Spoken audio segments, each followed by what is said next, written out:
சஞ்சு சாம்சன் நான் யார் அப்படின்றத என்னுடைய பேட்டு சொல்லும், என்னுடைய ஸ்டேட் எப்படிங்கிறத நான் சொல்கிறேன் அப்படின்னு சொல்லிட்டு நேற்று இந்திய கிரிக்கெட் உலகிற்கு கிடைச்சிருக்கிற ஒரு இன்ஸ்டன்ட் சூப்பர் ஸ்டார் நேற்று மேட்ச்சில் அப்பேற்பட்ட அந்த ரசிகர்களுடைய ஆரவாரம் அத்தனை பேருக்கு முன்னாடி அந்த மேட்சை ஜெயிச்சு கொடுத்து அந்த கடைசி செலிப்ரேஷன் பண்ணி உள்ளே வர்ற வரைக்கும் சஞ்சுவுக்காக இருந்த அந்த ஒரு ஆரவாரம் இருக்கு பாருங்கள்.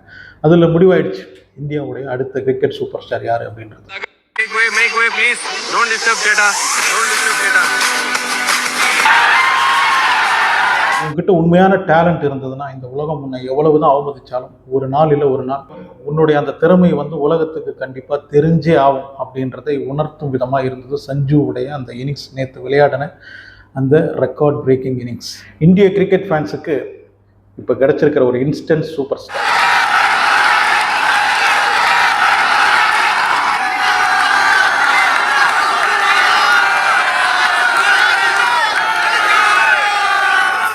உண்மையிலே சஞ்சுவை பொறுத்த வரைக்கும் டெக்னிக்கலி பயங்கர சவுண்டு, ரொம்ப திறமையான பேட்ஸ்மேன். ஆனால் சில மேட்ச்சில் அவருடைய அந்த கவனக்குறைவு தான் டீமில் இன் அண்ட் ஆஃபாக வந்துக்கிட்டு இருந்தார். இருந்தாலும் சில பிளேயர்ஸுக்கு கொடுக்குற அளவுக்கு சஞ்சுவுக்கு சான்ஸ் கொடுக்கப்பட்டதான்னா கண்டிப்பாக இல்லை, ஓரளவுக்கு ஓரம் கட்டி தான் வைக்கப்பட்டிருந்தார். அதுவும் சூரியகுமார் யாதவ் சொன்னார் பாருங்கள், நான் யாரை தூக்கிட்டு அந்த இடத்துல சஞ்சுவை விளையாட வைக்கிறது அப்படின்னு. அப்படி சொன்னது பரவாயில்ல, அது ஓகே. ஒரு கேப்டனுக்கும் ஒரு பிளேயரை விளையாட வைக்கணும், ஏன்னா டீம் ஜெயிக்கணும். End of the day team ஜெயிக்கணும் அப்படின்றது தான். இருந்தாலும் அப்படி சொல்லிட்டு எந்த பிளேஸில் சஞ்சுவை விளையாட வைக்கிறது அப்படின்னு கேட்டுட்டு ஒரு சிரிப்பு ஒன்று சிரிச்சா இருப்பார். உண்மையிலேயே அதை பார்க்குறதுக்கு எனக்கே அவ்வளவு வருத்தமாக இருக்கும்போது சஞ்சுவுக்கெல்லாம் எப்படி இருந்திருக்கும் ஒரு கேப்டன். நம்மளுடைய திறமையை உண்மையிலேயே ரொம்ப டேலண்டடான ஒரு பிளேயர், அவருக்கும் தெரியும், பல இடங்களில் நிரூபிச்சிருக்காரு. அப்படி இருக்கிற ஒரு பிளேயரை யாருக்கு பதிலாக நான் விளையாட வைக்கிறது அப்படின்னு கேட்கும்போது அதுவும் அந்த சிரிப்பு எந்த அளவுக்கு அவருக்கு வருத்தத்தை கொடுத்துருக்கும். मतलब आप बोल रहे हो मैं अभिषेक की जगह पे खिलाऊं उसको?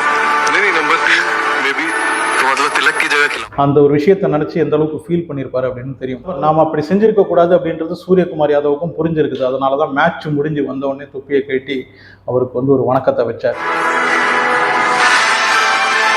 இதுதான் சஞ்சு சாம்சன் சூரியகுமாருக்கு கொடுத்துருக்கிற அந்த ஸ்வீட் ரிவெஞ்ச். மேட்சை ஜெயிக்க வைக்கிறாரு, அதுவும் ரெக்கார்டு. வேர்ல்டு கப் T20 சேசிங்கை பொறுத்த வரைக்கும் இதுக்கு முன்னாடி விராட் கோலி அடித்த 82 தான் ஹையஸ்டாக இருந்தது. அந்த 82 விராட் கோலி 2 முறை அடிச்சிருக்கிறார், ஒரு முறை பாகிஸ்தான், இன்னொரு முறை சவுத் ஆஃப்ரிக்கா அப்படின்னு நினைக்கிறேன்.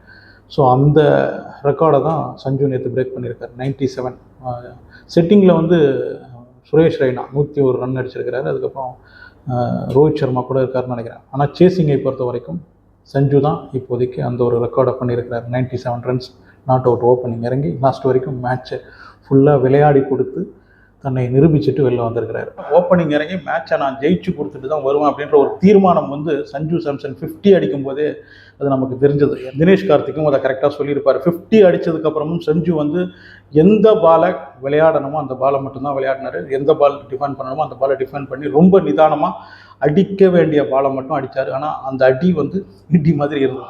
எந்த பால்லாம் ஸ்கோர் பண்ணணுமோ அதை ஒன்றை கூட மிஸ் பண்ணவும் இல்லை. சஞ்சு சாம்சனை பொறுத்த வரைக்கும் பேட்டிங்கில் அதிகமான வீக்னஸ் இல்லாத பிளேயர். அதை தான் கவாஸ்கரும் சொல்லியிருப்பார். நான் சஞ்சு விளையாடும் போது கண்டிப்பாக மிஸ் பண்ணவே மாட்டேன், அவ்வளோ நல்லாயிருக்கும் சஞ்சுவுடைய பேட்டிங்கை பார்க்குறதுக்கு, டெக்னிக்கலாக அவ்வளோ கரெக்டாக விளையாடுவார் அப்படின்னு கவாஸ்கர் சொல்லியிருப்பார். இந்த நேற்று மேட்சை கூட அவர் தோளில் இருந்த அந்த பெரிய ஒரு சுமையை நேற்று இறக்கி வச்சிருக்கிறாரு அப்படின்னு கவாஸ்கர் சொல்லியிருக்கிறார். அதுதான் உண்மை. சஞ்சுவை பொறுத்த வரைக்கும் தேவையில்லாத ஷாட்டுக்கு போயிட்டு அவுட் ஆவாரே தவிர அவர் ஒழுங்காக நிதானமாக விளையாடினார்னா நிரந்தரமாக டீமில் இருந்திருக்கலாம். அவருடைய அந்த ஒரு பிளேஸை யாரும் கொஸ்டின் பண்ணியிருக்க முடியாது. இன்னைக்கு இந்தியாவில் இருக்கிற டாப் 7, இப்போ இருக்கிற டாப் 7ல் தி பெஸ்ட் அப்படின்னா சஞ்சு சாம்சன் தான். டெக்னிக்கலாக நான் சொல்கிறேன், சஞ்சுவை விட அதிகமான 6 அடிக்கிறவங்க இல்லைனா பவர்ஃபுல்லான 6 அடிக்கிறவங்க இருக்கலாம். ஆனால் டெக்னிக்கலாக இன்றைக்கி இருக்கிற அந்த டாப் 7ல் சஞ்சு தான் best.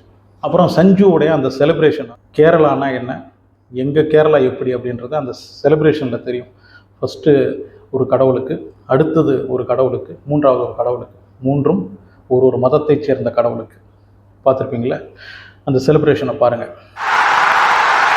Sanju special Samson 97 not out.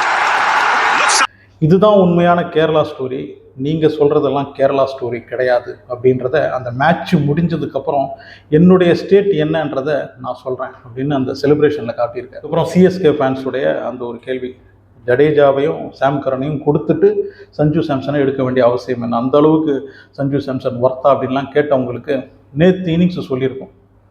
நான் வர்த்தா இல்லையா அப்படின்றத இனிமேல் நீங்கள் முடிவு பண்ணுங்கள் அப்படின்ற மாதிரி இருந்தது அந்த இன்னிங்ஸ். கேரளாவை சேர்ந்த எல்லா ஸ்டார்ஸும், அது மம்முட்டியாக இருக்கட்டும், மோகன்லால், பிருத்திவிராஜ், துல்கர் சல்மான் எல்லாருமே இந்த ஒரு இன்னிங்ஸை பற்றி தான் பேசிகிட்டு இருக்காங்க. சஞ்சு வந்து அந்த கேரளாவுக்கு ஒரு பெரிய ஒரு அடையாளத்தை இப்போ கொடுத்துருக்கிறாரு கிரிக்கெட்டை பொறுத்த வரைக்கும். ஏன்னா கிரிக்கெட்டில், அதாவது கேரளாவிலிருந்து இந்தியன் கிரிக்கெட்டுக்கு அவ்வளோ பெரிய ஒரு ஸ்டார், அதாவது சஞ்சு மாதிரி இப்போ சஞ்சு உருவாக்கி வச்சிருக்கிற அந்த ஒரு ஃபேன் பேஸை வந்து இது வரைக்கும் எந்த ஒரு பிளேயருக்கும் கிடைச்சது கிடையாது. ஸ்ரீசாந்தெல்லாம் இருந்திருக்காரு, ஆனால் இந்த ஃபேன் ஃபாலோவிங் அப்படின்றது வேறு. சஞ்சுவுடைய பேரை சொல்லும்போது க்ரௌட்லேருந்து கிடைக்கிற அந்த ஆரவாரம் நீங்கள் பார்த்துருப்பீங்க இல்லையா, அந்த மாதிரி ஒரு ஆரவாரம் வந்து இது வரைக்கும் கேரளாவை சேர்ந்த எந்த ஒரு கிரிக்கெட் பிளேயருக்கும் கிடைச்சது கிடையாது. கேரளா மக்களுக்கு அது ஒரு பெரிய பெருமை. நம்ம ஸ்டேட்லேருந்து ஒருத்தர் வந்து இன்றைக்கி இந்தியாவுக்கு இப்படி ஒரு இன்னிங்ஸை விளையாடி கொடுத்துருக்கிறாரு சஞ்சு அப்படின்ற அந்த பேர் வந்து இன்றைக்கி உலகம் ஃபுல்லாக பேசப்படுது அப்படின்னா அவங்களுக்கு பெருமையாக தானே இருக்கும் இல்லையா.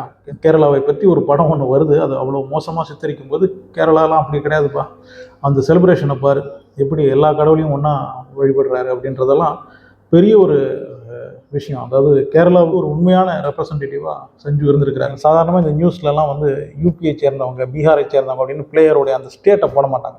ஆனால் கேரளாவிலிருந்து ஒரு பிளேயர் விளையாடும்போது இந்த கேரளட்டி அப்படின்றத யூஸ் பண்ணுவாங்க. அது எதுக்குன்னு தெரியல. ஒரு விதத்தில் அது கேரளாவுக்கு பெருமையும் கூட. கேரளாவை சேர்ந்த அப்படின்றத அண்டர்லைன் பண்ணி சொல்லுவாங்க.